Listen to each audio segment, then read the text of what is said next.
इस समय संसद का मॉनसून सत्र भी चल रहा है। उपराष्ट्रपति राज्यसभा के सभापति होते हैं और सत्र के बीच में पद से इस्तीफा देने वाले धनखड़ पहले उपराष्ट्रपति बन चुके हैं। 2022 में जगदीप धनखड़ ने 14वें उपराष्ट्रपति के रूप में शपथ ली थी।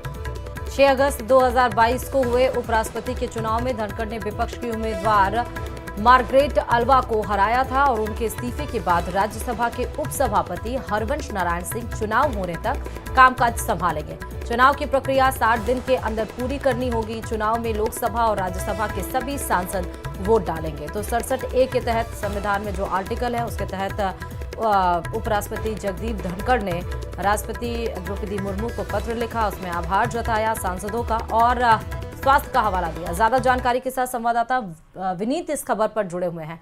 विनीत, उपराष्ट्रपति जगदीप धनखड़ ने इस्तीफा दिया जब मॉनसून का संसद सत्र का कल पहला दिन था। जी, निश्चित तौर पर मैं आपको बताना चाहूंगा कि उपराष्ट्रपति में जगदीप धनखड़ का जो इस्तीफा हुआ है उसको लेकर के वे टाइमिंग को लेकर के भी जो है वो काफी चौंकाने वाला है, क्योंकि जब संसद के मानसून सत्र का पहला दिन था और जब वो उन्होंने इस्तीफा उसके पहले विपक्ष की ओर से लगातार यह कहा जा रहा है कि उन्होंने जब इस्तीफा दिया था उसके पहले वो लगातार मीटिंग कर रहे थे और जिस तरह से कई महत्वपूर्ण मामले जो है वो आने थे, या बिल जो है वो डिस्कस होना था, उस पर उन्होंने विपक्षी सांसदों के साथ बात की थी। जयराम रमेश जो है वो लगातार कह रहे थे। विपक्ष की ओर से टाइमिंग को लेकर के भी सवाल खड़े किए जा रहे हैं। इसके साथ ही साथ मैं आपको बताना चाहूंगा कि उनके कार्यालय की ओर से, उनके ऑफिस की ओर से एक प्रेस रिलीज जो है वो जारी किया गया था जिसमें वह जयपुर जाने वाले थे और उसके कार्यक्रम के बारे में जानकारी दी गई थी। तो उसके बाद ही जो है वो हम देख सकते हैं कि देर में शाम या हम कह सकते हैं कि देर रात जो है वो उनका इस्तीफा जो है वो आया है। तो टाइमिंग को लेकर के विपक्ष जो है वो सवाल खड़ा कर रहा है। लेकिन यहाँ पर एक बात हमें यह भी समझनी चाहिए कि आज जो विपक्ष उपराष्ट्रपति जगदीप धनखड़ के इस्तीफे को लेकर के सवाल खड़ा कर रहा था, कभी उनके रवैये को वो तानाशाही भी बता रहा था, फिर कभी विपक्ष ने कोशिश की थी कि उन्हें हटाने का जो एक प्रस्ताव है वो भी लाया जाए। हालांकि उसमें सफलता नहीं हासिल हुई थी।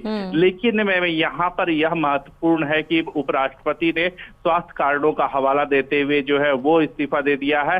अब क्योंकि उपराष्ट्रपति जो होते हैं वो राज्यसभा के ऑफिसियो सभापति भी होते हैं जिनके पास राज्यसभा के संचालन की जिम्मेदारी होती है। तो अब यह जिम्मेदारी जो है उपसभापति जो है हरिवंश के पास जाएगी। साथ ही साथ वहां पर सभापति पैनल होता है जो चेयर को समय समय पर संभालता है। तो यह पैनल भी जो है उसे संभालेगा, क्योंकि मानसून सत्र है, पहला ही दिन बीता था और इस तरह की घटना में हो गई है जिसमें उपराष्ट्रपति ने अपने स्वास्थ्य कारणों का हवाला देते हुए इस्तीफा दे दिया है। हालांकि विपक्ष को इसमें राजनीति में नजर आ रही है, लेकिन यहाँ पर जो कारण बताए गए हैं उसमें स्वास्थ्य कारण को जो है वो बताया गया था। पिछले दिनों भी हमने देखा कि सीने में दर्द के कारण जो है वो एम्स में भी एडमिट हुए थे। बहुत शुक्रिया तमाम जानकारी देने के लिए।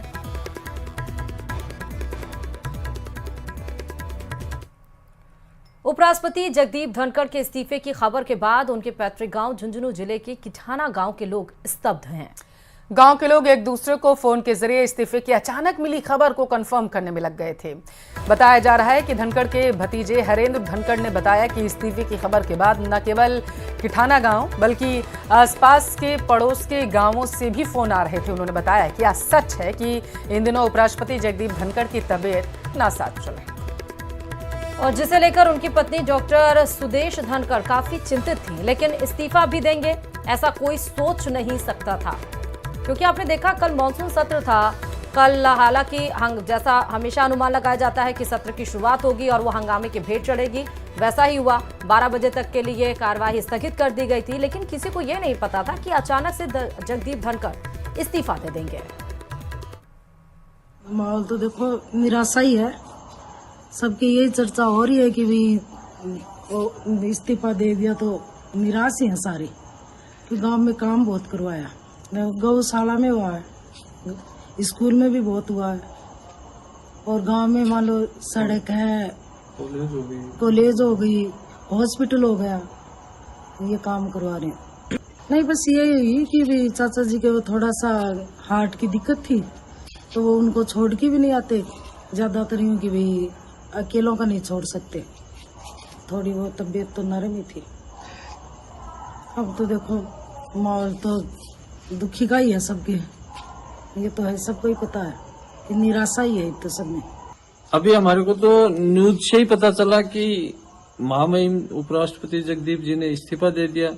उसके बाद में गांव में बड़ी निराशा का माहौल है और आसपास के इलाके से भी फोन आ रहे हैं, बहुत ही लोगों में निराशा का माहौल है। सुदेश जी पिछले इस महीने के पहले वीक में आए थे गांव, 2-3 दिन रुके थे, तो उन्होंने बताया था कि भाई मार्च में जैसे उनके बाईपास वो हार्ट का ऑपरेशन का छल्ला डला था, फिर पिछले महीने उत्तराखंड भी प्रोग्राम में गए थे, वहां भी तबीयत बिगड़ गई थी। प्रदेश के न्यायिक कर्मचारियों का लंबे समय से लंबित कैडर पुनर्गठन का मुद्दा विकराल रूप लेता हुआ नजर आ रहा है और इसी मांग को लेकर प्रदेश भर के न्यायिक कर्मचारियों की हड़ताल जारी है, जिससे प्रदेश की अदालतों में कामकाज पूरी तरह से ठप हो गया है। देखिए पूरा मामला इस रिपोर्ट में।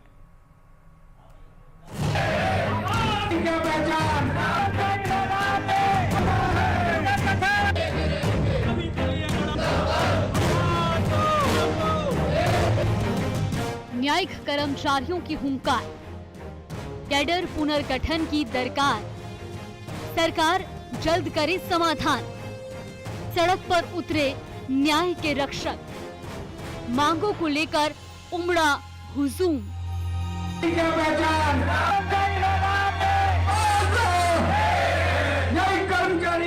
राजस्थान में न्यायिक कर्मचारियों का हुजूम अब सड़क पर न्याय के लिए उतर गया है।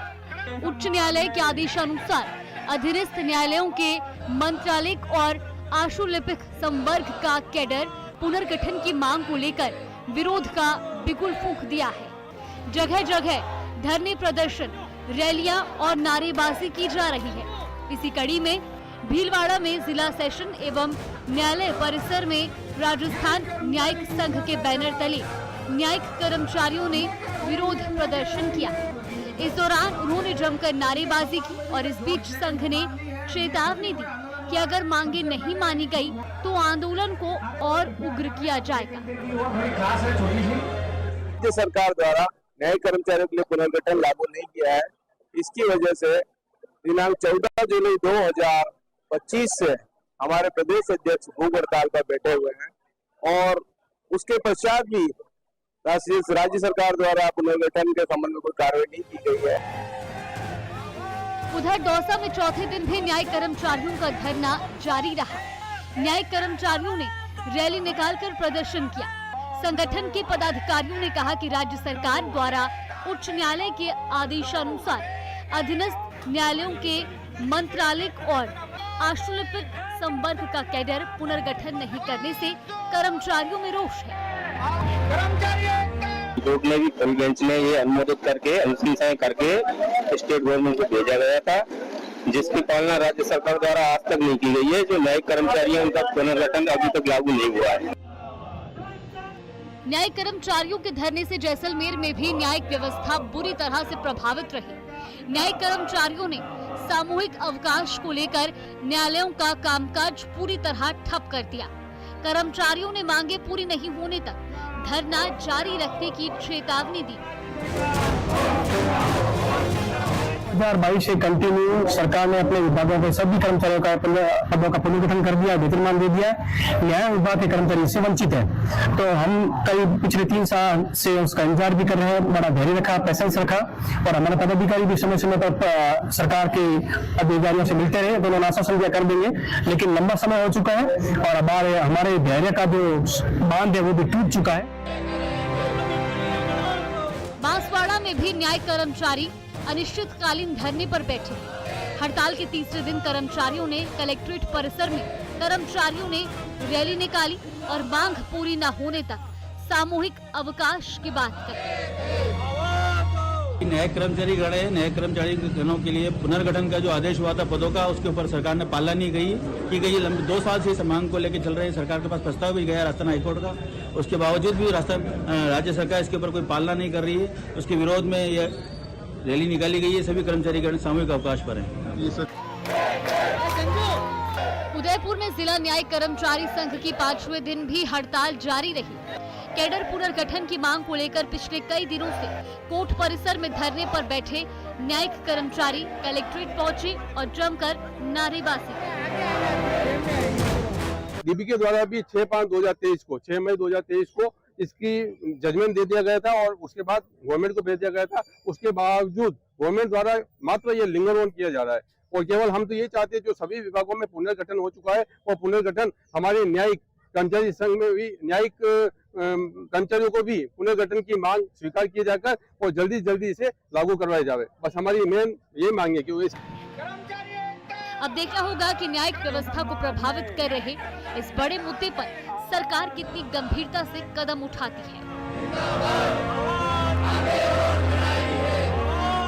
Bureau report news 18 Rajasthan.